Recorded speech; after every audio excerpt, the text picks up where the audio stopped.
युवराज story tones में आपका स्वागत है। यहाँ आपको मिलेंगी सुंदर 3D कहानियाँ, नैतिक शिक्षाएं, मजेदार किस्से, तेनालीराम की बुद्धिमानी और दिल छू लेने वाली छोटे बच्चों की कहानियाँ। हर वीडियो में सीख प्लस मजा प्लस डिजिटल 3D एनिमेशन। अगर आपको कहानियाँ पसंद आती हो तो चैनल को लाइक, कमेंट और सब्सक्राइब जरूर कर देना। छोटे से गांव में रामू नाम का एक गरीब लेकिन बहुत ईमानदार किसान रहता था। उसके पास ज्यादा जमीन नहीं थी, ना ही ज्यादा पैसे, लेकिन उसके पास एक बहुत बड़ी दौलत थी, ईमानदारी। रामू रोज सुबह सूरज निकलने से पहले उठता, अपनी खेत में मेहनत करता और जो थोड़ा बहुत अनाज उगता उसी से अपने परिवार का पेट पालता। गांव के लोग अक्सर कहते थे, रामू बहुत सीधा है, इस जमाने में इतना ईमानदार रहकर कौन जी पाता है। लेकिन रामू हमेशा मुस्कुराकर जवाब देता, भगवान सब देखता है, ईमानदारी कभी खाली नहीं जाती। एक दिन की परीक्षा। एक दिन रामू खेत जोत रहा था कि अचानक हल किसी सख्त चीज से टकराया। ठक। रामू ने मिट्टी हटाई तो देखा एक पुराना लोहे का बक्सा दबा हुआ था। दिल तेज धड़कने लगा। बक्सा खोला तो उसकी आंखें फटी की फटी रह गई। बक्से में सोने के सिक्के और गहने भरे हुए थे। रामू बोला, हे भगवान, इतना धन।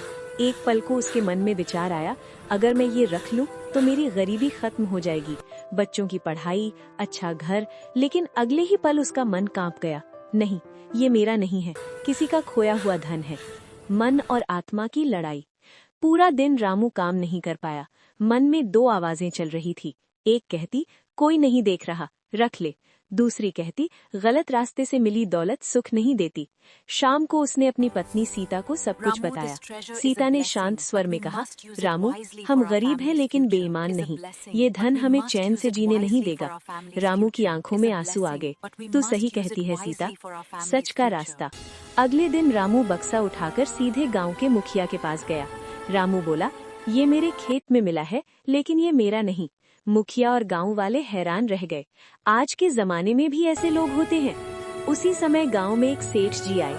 उनकी आंखें बक्सा देखते ही भर आईं। सेठ बोले, ये मेरा ही बक्सा है। सालों पहले डकैतों के डर से मैंने इसे जमीन में छुपाया था, फिर बीमार पड़ा और भूल गया।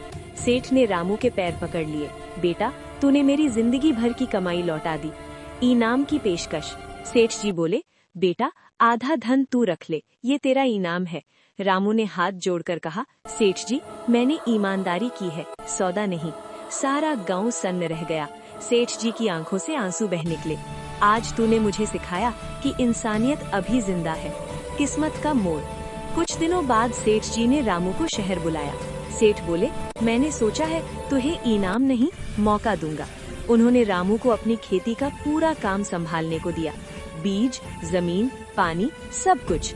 सेठ बोले, ईमानदार हाथों में दिया गया काम कभी घाटे में नहीं जाता। समय बदला। साल भर में रामू की मेहनत और ईमानदारी से खेती चमक उठी। फसल दोगुनी हुई। रामू अब सिर्फ किसान नहीं रहा, बल्कि दूसरों को रोजगार देने लगा। गांव वाले अब कहते हैं, रामू अमीर पैसों से नहीं, चरित्र से है। अंतिम सीख। एक दिन रामू के बेटे ने पूछा, बाबा, अगर आपने वो सोना रख लिया होता तो?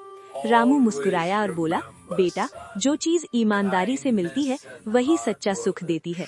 ईमानदारी का फल देर से मिलता है लेकिन सबसे मीठा होता है। अगर वीडियो पसंद आए तो लाइक, शेयर और सब्सक्राइब करना न भूलें।